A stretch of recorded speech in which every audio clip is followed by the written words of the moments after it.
যাই হোক, এই তুই কিন্তু যাবি নাকি কালকের মতো অ্যাকশন শুরু করমু?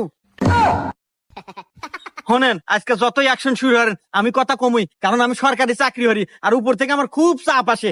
এই যে আপনারা টিকটক করেন, অযথা সময় গোনা নষ্ট করেন, ঘুরে ফিরে এগুলা নোংরামি করেন রাস্তার ভিতরে, এগুলো হলে আপনারা কি পান কন্ত? কি পাই মানে? এই তোর মতো পুলিশ এটা বুঝবো না, এটা আমার বিজনেস ডেভেলপমেন্ট, এটা হরে আমি খাই। হ্যাঁ, এই তো হরে খান মানে? আরে ভাই, এটা হরে কি আপনার সংসার চলে? আরে ভাই, আমার মতো একটা চাকরি হলেই তো পারেন, মাসে 15,000 টাকা বেতন, বউ চালিয়ে সুখী শান্তি থাকবেন। বেবি, এ কি বলে? মাত্র 15,000 টাকা বেতন? এই আমার ইনকাম সম্পর্কে তোর কোন ধারণা আছে রে? দাঁড়া, তোর ছোট্ট একটা উদাহরণ দেই। এই যে ক্যামেরাম্যান তোর পাশেই দাঁড়ায় আছে, ওর বেতন মাসে 1 লাখ। আর এই যে সুন্দরী রমণী বেবি ডল, ওরে নিয়ে আজকে নাচাইতেছি, ওর আজকের দিনে টাকা তুমি কত জানোস? 3 লাখ। বাবলু।